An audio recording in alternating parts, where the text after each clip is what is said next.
Hello, everyone. Welcome to Inside Talk Show. I'm Carla Elizondo. Happy Friday. Happy Friday the 13th. It is the 13th. We are ending the week with a bang. We just finished Neville Goddard's The Power of Awareness yesterday, all 27 chapters. If you did not catch all of them, of course, the replays are here in the feed, in the Facebook group if you're in the Facebook group, or on YouTube as well. And if you need any of the links, they're in my Linktree link in my bio. So enjoy. Today, I wanted to pick something that, of course, that I love, resonates, but whatever popped up. So there is a book by Dr. Raymond Holliwell called Working with the Law, and I love it so much. I talk a lot about how, for me right now, as I am at this moment of time, the way I understand God is law. God is law. And we can either yield to the law and let things work for us, go with the flow of the universe and the law, God, or we can resist it and have a hell of a time, which I did for so long. I resisted. I did not want to bend the knee. So I'm going to read a little excerpt from Working with the Law by Dr. Raymond Holliwell. And I just picked, I think we're down on line 154 in the book. So I'm just going to go ahead and read it. Hope you enjoy it. So this is mid-chapter, chapter 1, Working with the Law. So this is the middle of it. Everyone is governed by the law, whether he knows it or not.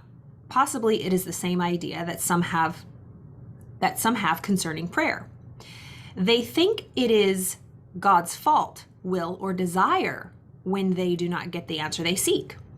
They use God as their scapegoat, an excuse when their prayers are unanswered or when they are unable to explain some act of God or nature. God's will be done is one of the most overworked and least understood statements in our day. That's right.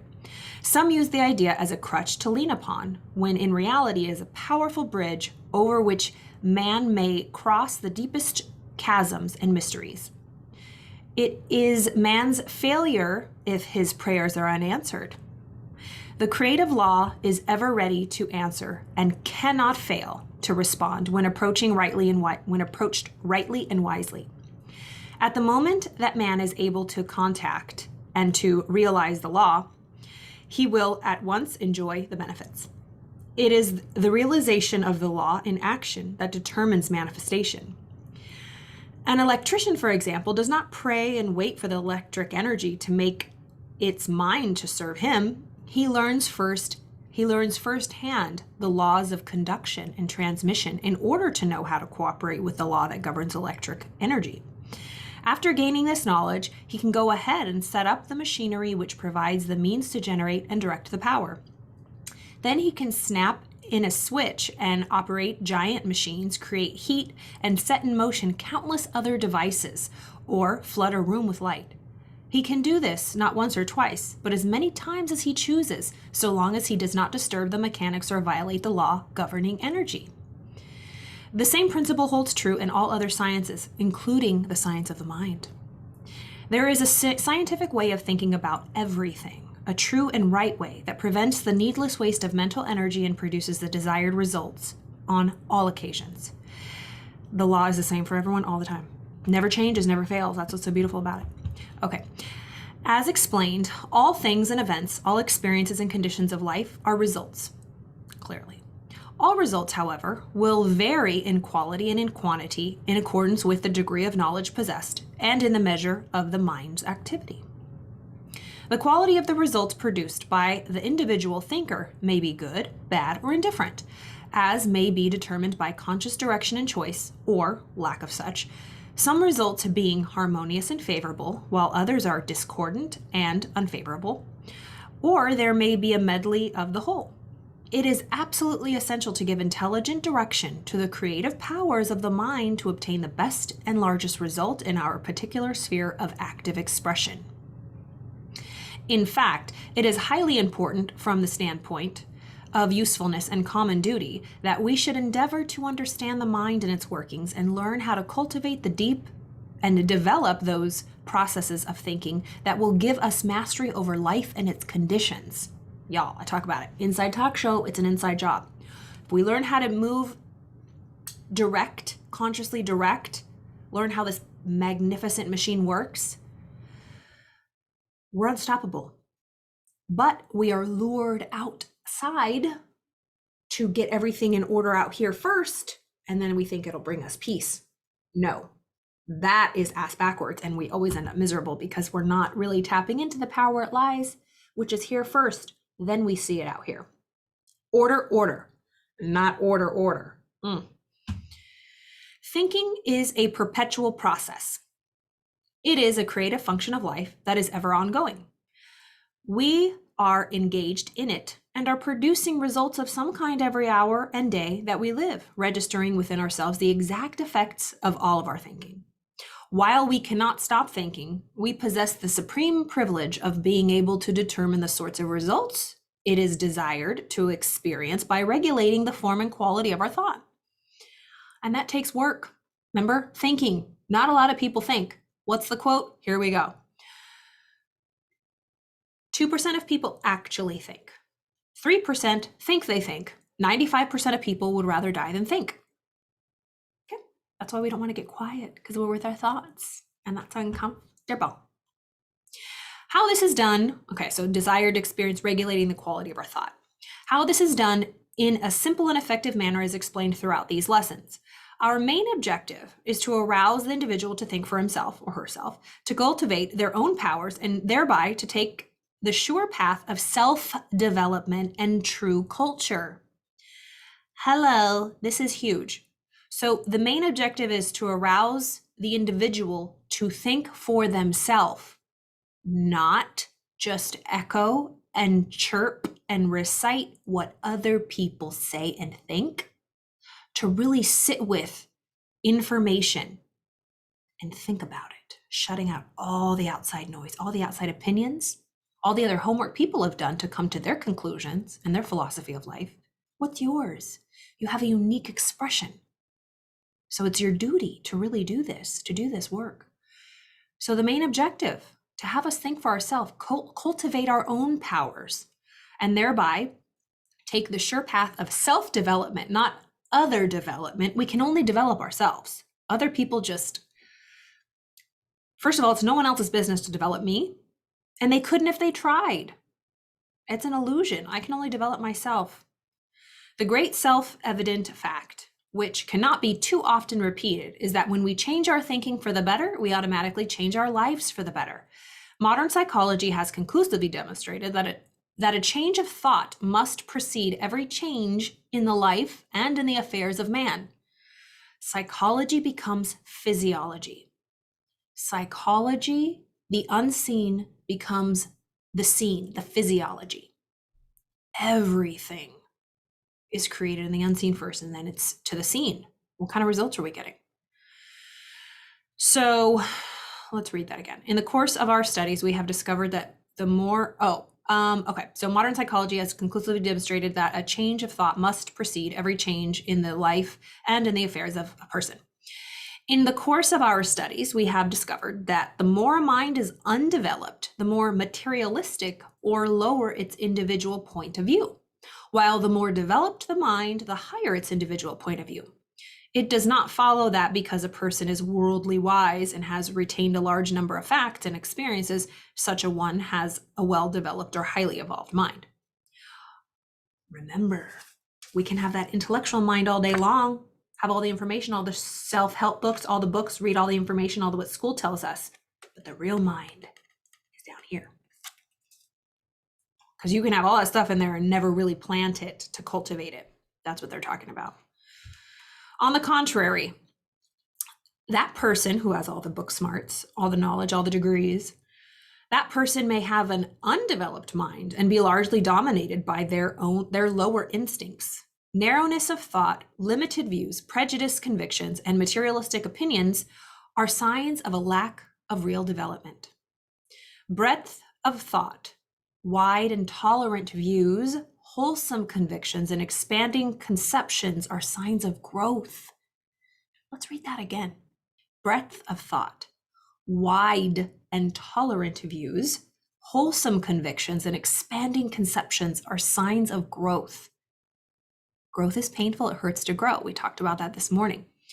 If there's something that triggers you, opinions of others, opinions you don't agree with, things you don't agree with, people you don't agree with, If it triggers you and it's uncomfortable, that means it's an area of growth for you. Does it mean you're going to have to agree with that person? No. But it's an area to grow, to be able to encompass and expand and tolerate through understanding. That's a sign of growth. I was saying this morning, when we have really strong opinions, very strong opinions, meaning strong with emotion, and you know it when someone says something and you get triggered, the wise owl flies away. We're left with our primal brain, the lizard brain. When we're triggered about an opinion that doesn't match our own, we're triggered. So really strong opinions that are soaked in emotion are a sign that underneath that strong opinion lies a belief that needs to be dusted off, looked at, and reassessed. Does it mean you're going to change your belief? No, but it means it's going to grow, maybe change, maybe add a little bit to it, maybe get a little dirt off of it. If we really think about how many times do we go down deep to our true beliefs and take a look at them, maybe reassess them, reappraise them, change them up a little bit, maybe widen them. That's the hard work. We would rather get our beliefs, stay firm. We did it, we got it. So when people come at us, the more triggered a person is, shows their lack of growth. Woof. And trust me, I have been there. I deal with it every day. When I get triggered, I'm like, this is an area for opportunity. I used to lash out and get mad or just in my head lash out, but it all comes back to us and our growth. Are we really growing? So breadth of thought, wide and tolerant views, wholesome convictions, and expanding concepts are signs of growth. The small mind, however, need not remain small or undeveloped. It can grow and expand and ultimately become great. The path is clear and simple. Let such a one from his own clear conceptions and strong convictions, from the loftiest point of view he can reach, and then proceed to think and act accordingly. Let me read that again. So a small-minded person, if you're maybe you consider yourself a small-minded person, or maybe most likely we're calling other people small-minded. But the small-minded person doesn't need to remain that way. They don't need to remain small. We don't need to remain small and undeveloped. We can grow and expand and ultimately become great. We can become great. So never limit anybody. Even if someone has a limited point of view, look at the growth, the potential for growth, because they're not just, born with a pea brain, although you would love to tell everybody that because you think they're an idiot. Because you were an idiot to someone else before. The worst judgment you've ever had towards someone's thought that of you. Everyone's poop stinks, people. So the small mind, however, need not remain small or undeveloped. It can grow and expand and ultimately become great. The path is clear and simple. Let such a one from his own clear conceptions and strong convictions from the loftiest point of view he can reach, and then proceed to think and act accordingly. Advancement will follow as a natural sequence. The law is that the mind is no greater than its conceptions. Okay, the law is that the mind is no greater than its conceptions. As you improve and enlarge your ideas, the mental pictures, you improve and enlarge your mind. Always growing. As you aspire to realize the larger truth, you must inevitably grow in understanding. And growth is painful, y'all. We're always growing. There's no finish line. We never arrive. We can't just sit comfy and kick our feet up and think we all have it all figured out in any area of life ever. And it's scary to have your beliefs questioned. I was talking about that. Like, I was raised, I believe in God. And I remember there was this Joe Rogan podcast, probably about a couple of years ago. And this guy, he was an astrophysicist or something, and he was talking about the Big Bang, and he's atheist. And I was really listening to him, and it was really making me uncomfortable because I understood what he was saying. His whole theory of why he doesn't believe in God, I was like, oh my God, I can see what he's saying.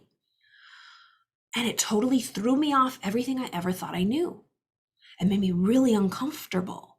And before I would have, maybe if it was a few years earlier, I would have said, that guy's an idiot, I don't like it. I would have turned it off because it was making me feel uncomfortable. But I sat with it and I let it roll around in my head for a few days, and it was really uncomfortable. And I came to the conclusion after I got out of it, I didn't talk to anybody about it. I didn't vent. I didn't get anyone's opinion. I really thought. And it made me actually renew my belief, expand my belief into what God was. And that was really the beginning of God is really impersonal. It is the universe. It is law. So I understood what this man was saying, but my idea of what God was actually changed. It was amazing. So don't ever fear growing or change or not changing your belief. They might change, but reassessing your belief. Don't take it as an attack. So as you improve and enlarge your ideas, okay. It says, as you aspire to realize the larger truth, you must inevitably grow in understanding. Again, the greater your power of mind, the better you will be able to conduct the affairs of life, to use have an advantage. Next, I'm going to read just a little bit more because this goes on. Next, we may ask if there is such a law of mind. Next, we may ask, if there is such a law of mind, what is the law's intention? Some may think that the universal mind has no intention because it's impersonal. Yet, Jesus tells us that the universal mind has definite intentions. He says, "Fear not, little flock, it is your Father's good pleasure to give you the kingdom." Thus, we see that the universal mind's intention is for the universal good. Therefore, your intention must take the same direction, knowing that whatever works for the universal good will work for the individual good, for the individual's health and happiness on the same principle. The principle that which blesses the whole will bless all of its parts. I hope you enjoyed that little excerpt. I love that. And it is the law of nature, of science, of the body, of physiology, of biology. I was saying before in the past readings that people say, oh my gosh, we look at the results of the world. Why did that happen? How did God let that happen? That's tragic. That's terrible. Remember, where's God? Individually expressed in human beings. Whatever we get emotionally involved with, good or bad, is going to come out here. So it's not God. It's our using the power of God wrongly, or somebody else, like a Hitler. So we look at the results and we blame God. It's the person, the individual expression of God, using it wrongly. Well, it always gets remedied because you think about in our body, everything macro, think of micro. So all the cells in your liver, pancreas, let's use that. All the cells in your pancreas want to keep you healthy and alive. Healthy blood cells, healthy cells. But if one cell goes rogue, like a Hitler, and says, I don't want to do this. I think that I want to do my own thing, has negative intentions that aren't for the good or betterment of the whole pancreas, that's called cancer, a cancer cell. And although it does massive damage to the body, diseased, kills off other cells, spreads, infects other organs. Even though it does have that power to do that, it can't last forever. It will die off. By law, that cancer will die. Unfortunately, even if it kills the whole body, it can't go on forever. But on the other hand, when a pancreas, all that good, it just adds to the overall health of the person. And of course, our bodies age to a certain place and we die, but it doesn't die from disease. It's a natural cause, natural flow of life. It's when the unnatural flow, the cancer attacks, that it's put to a stop. It might reign for a while, a few years, but not forever. The bad intentions of anybody using God wrongly, their godlike power wrongly, never last forever, ever. Hitler was stopped, at the behest of terrible things happening. I hope that made sense. Anyways, I am glad that this idea popped in my head for Working with the Law by Raymond Holliwell. I think you can find a copy on YouTube. If you have any questions, of course, ask me. It would be my pleasure to share it with you. Have a wonderful Friday, Friday the 13th. Isn't there a movie called Friday the 13th? I don't watch those movies. But anyways, if you like that sort of thing, I hope you enjoy your weekend. So let's go into the weekend really thinking, carving out time to think. And if there's anything, here's the weekend challenge. If you hear anything from people, conversations on the radio, social media, if you see anything, if you're triggered, instead of our inclination to go outside, talk about it, yap about it, try to take that lump of lead and sit with it. Put your thought on it, heat it up, turn it to gold. Be the alchemist. Have a good weekend, everyone.